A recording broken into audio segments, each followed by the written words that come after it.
आपने पहले भी कई मामले उठाए हैं, इससे पहले भी सरकार सुनती तो है नहीं आपकी, तो क्यों बार-बार मामले उठाने वाले? आपने पहले भी 10-12 मामले आए, आप स्टेट डोमिनेशन के पास FIR दर्ज करवा। अरे देखो, ऐसा है,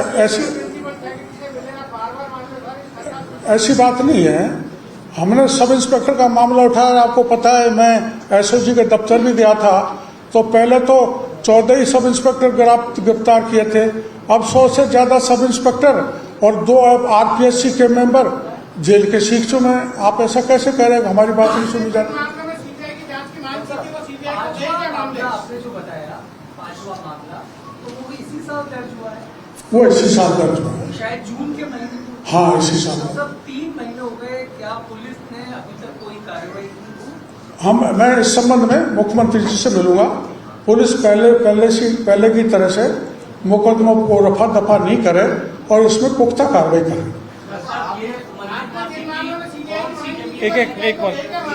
एक मिनट। कितनी जमीन है और कौन से मंदिर की माफी की जमीन है, उस पर अब क्या बन गया, इसके बारे में? मदन मोहन जी के कैंपस की जमीन है और उसका एग्जैक्ट रकबा मैं नहीं बता सकूंगा, लेकिन उस जमीन पर ये फजलुर रहमान ने मुस्लिम समाज के लोगों को बसा दिया। वो मंदिर माफी की जमीन है, हिंदू की आबादी को रोकने के लिए। प्रधान जी,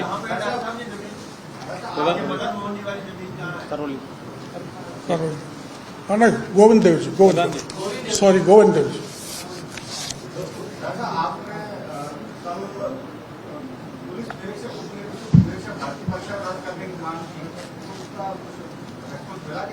नहीं, ये बात आई नहीं अंदर एजेंडे में नहीं थी, ये मीडिया में सही ढंग से नहीं आया है।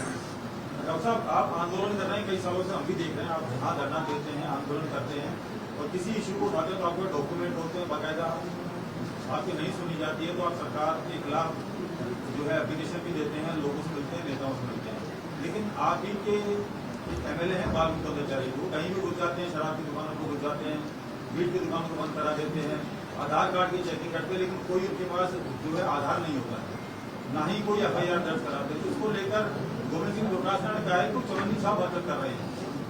तो मेरी हरकत अगर चौबंदी छाप भी है तो मैं रुकने वाला नहीं हूँ। देखो, बाल मुकुंदाचार्य जी ने जो खुले में मीट की दुकान बिना लाइसेंस के चल रही थी, वो मुद्दा उठा के उन दुकानों को बंद करवाया। वो कोई उचंत की बात नहीं थी, वो बात गंभीर थी कि मंदिरों के सामने खुले में मीट बिक रही है, उसका विरोध किया तो बंद हो गई। ये काम तो पुलिस का है ना, वो थोड़ी करेंगे। आधार कार्ड को चेक कर रहे हैं, आप कह रहे हैं कि आधार कोई FIR नहीं कराई उसमें, और झूठा मामला। आप ये सही कह रहे हो, काम पुलिस की है, लेकिन पुलिस का भी ध्यान आकर्षित किया जाना। कोई पानी नहीं आ रहा, बिजली नहीं आ रही, तो MLA की जिम्मेदारी बन जाती है कि अधिकारियों का सरकार का ध्यान आकर्षित करें। इसका मतलब तो पुलिस और इंटेलिजेंस काम नहीं कर रही है यहाँ पर आपकी सरकार? नहीं, मैं ये तो नहीं कह रहा, पर चप्पे पर तो पुलिस पहुंच नहीं सकती। जहां भी जनप्रतिनिधि, विशेषकर भाजपा के लोगों में कोई ऐसी चीज ध्यान में आती है जो इलीगल है, उसकी जानकारी अधिकारी को देना, सरकार को देना हमारी सबकी जिम्मेदारी है।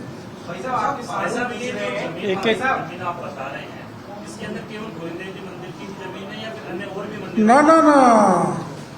इसमें अहमदाबाद की है, इसमें मुंबई की आदिवासियों की जमीन है, इसमें सड़वा मोड़ की जमीन है, इसमें किशनपुरा की जमीन है, लालवास की जमीन है, आमेर की जमीन है।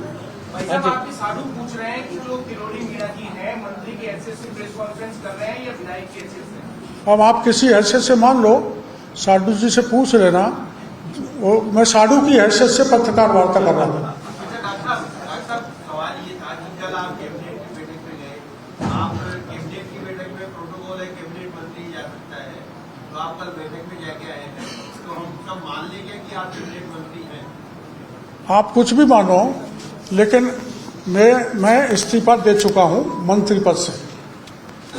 बाबा 4 महीने हो गए आपने इस्तीफा दिया है, 4 महीने हो गए आपने इस्तीफा दिया है, 4 महीने हो गए आपने इस्तीफा दिया है, क्या भवानी जाग गई आपकी कल कैबिनेट की बैठक में? ना, भवानी तो मेरी सदैव जागृत रहती है, लेकिन उस दृष्टि से नहीं जागी कि मैं अभी मंत्री पद पर काम करूं। डॉक्टर साहब, राजस्थान में पिछले 2 दिनों से ऐसी घटनाएं सामने आ रही है कि नाम पूछकर लोगों को पीटा जा रहा है, तो क्या इसको और क्या कदम कर रही सरकार? नाम पूछकर पीटा जा रहा है, ऐसी घटना कोई आई है तो हम गृह मंत्री और डीजीपी की जानकारी में डालेंगे और उसके खिलाफ कार्रवाई कराएंगे। आप हमको नाम दे दो। अभी ब्रह्मपुर थाने में भी मामला आया है और इससे पहले भी जो एक सब्जी वाले को पीटा गया।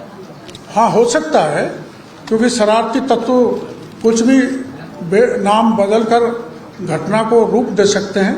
आप बहुत अच्छी बात है, तो क्विक है, भजन लाल सरकार फौरी कार्रवाई करती है।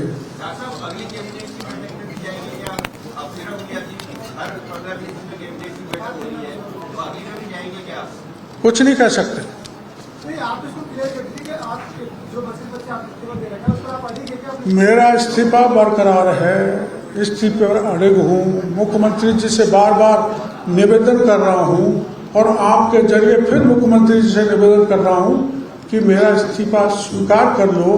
मैंने नैतिकता के नाते इस्तीफा दिया है, इसलिए पुनः आग्रह है मुख्यमंत्री जी से मेरा इस्तीफा स्वीकार करने की कृपा करें। लेटर दिया था आपने, पिछली बार चीफ सेक्रेटरी को लेटर दिया था, उसमें मंत्री लिखा हुआ था, तो आप एज ए मंत्री की हैसियत से आप लेटर वगैरह दे रहे हैं? आप नहीं, ज्यादातर विधायक की उससे जा रहे कोई गलती हो गई होगी जल्दबाजी में, विधायक के लेटर पैड पे जा रहे हैं। संगठन एक तरफ कह रहा है कि आप मंत्री हो, मंत्री की तरह काम कर रहे हो, आप कह रहे हो कि मैं मंत्री पद से इस्तीफा दे चुका हूँ, और उधर कांग्रेस का पूरा माइलेज। ये तो सही है, ये तो सही है कि मैं मंत्री पद से इस्तीफा दे चुका हूँ, मंत्री पद से इस्तीफा चल रहा है। इस्तीफे की कॉपी माननीय मुख्यमंत्री जी के पास है, लेकिन आज मैं पत्रकार वार्ता भाजपा प्रदेश अध्यक्ष के कहने पर कर रहा हूँ। और मैं कौन सी फाइल बड़ी निकाल दी, जरा बता दो। अब आपदा की तो निकालनी पड़ेगी, फिर कौन निकालेगा? जहाँ सड़क टूट गई, जहाँ आदमी मर गया, जहाँ पशु मर गए, उनको तो तुरंत रिलीफ देने की जरूरत है। वो तो मैं इस्तीफा देने के बाद भी बाढ़ग्रस्त इलाके में घूम के आया था। ये मेरी नैतिक जिम्मेदारी बनती है कि कोई इमरजेंसी है तो उसमें मैं काम करूं। बाकी मैं मन से मंत्री पद से मैंने इस्तीफा दे दिया। एक मिनट सोनी जी, 1 मिनट। शशि भैया, शशि भैया 1 मिनट। अब सुधार कर देंगे। शशि भैया, आपने इसकी तस्दीक भी की है कि बीजेपी का तो कोई नेता इसमें लिंक नहीं है, चाहे किसी मोर्चे का हो चाहे कोई और? मैं किसी नेता पर आरोप नहीं लगा रहा। हो सकता है कोई जांच में ऐसी चीज आ जाए तो, पर ये पूरी तरह से ऑल इंडिया मुस्लिम बोर्ड के जो महासचिव हैं उनका प्रकरण है। एक तरफ वो वक्फ बोर्ड का मुद्दा उठा रहे हैं, दूसरी तरफ गरीब मुसलमानों तक की जमीन को बेच रहे हैं, मंदिर माफी की जमीन बेच रहे हैं, मुस्लिम ट्रस्ट जो बना हो उसकी जमीन बेच रहे हैं, सरकार की जमीन बेच रहे हैं, और वो झंडा बरदार बनकर पूरे देश में विपक्षी नेताओं के पास घूम घूम कर मोदी जी के खिलाफ देश में माहौल खड़ा कर रहे हैं, अशांति फैलाना चाहते हैं। इसलिए प्रथम स्तर पर हम चाहते हैं कि उनके खिलाफ जब 5 FIR दर्ज हैं तो उनमें कार्रवाई की जानी चाहिए। ऐसे राष्ट्र विरोधी तत्व को बर्दाश्त नहीं किया जाना चाहिए। आपकी सरकार है, करवा लो, आपकी सरकार है। हाँ कराएंगे ना। सर ऐसा ही भर्ती दोबारा होगी, उस पर क्या अपडेट रहेगा? अपडेट तो मैं तो यही चाहता हूं कि ऐसा ही भर्ती परीक्षा दोबारा हो, मेरे मन की व्यक्तिगत राय है। RS में मैंने खुलासा किया कि जो टॉपर है, टॉपर उस व्यक्ति का नाम मेरे पास है जो एजेंसी को बता दूंगा, जिसके थ्रू 1 करोड़ रुपए पहुंचे, उसको टॉपर बना दिया। और आपने उस टॉपर का मॉक इंटरव्यू सुना होगा। वो ये नहीं बता सके कि तेजा जी का जन्म कहाँ हुआ।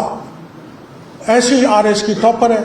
ऐसे 11 लोग हैं जिनकी कॉपियों पे नॉट अटेम्प्ट लिखा हुआ था, यानी उन्होंने सवाल को अटेंड ही नहीं किया और बाद में उनको कॉपी दे दी, और 11 लोगों ने वो सारे सवाल अटेंड करके उनको RS बना दिया।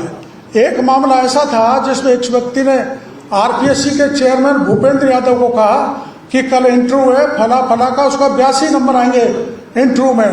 तो भूपेंद्र यादव ने कहा ये हो ही नहीं सकता, और दूसरे दिन जब इंटरव्यू से आया और रिजल्ट निकला तो 82 नंबर मिले। इतनी गड़बड़ घोटाले आरपीएससी में हुए, 3 चेयरमैन आरपीएससी के पूरे प्रमाण मैंने एसओजी को दे दिए।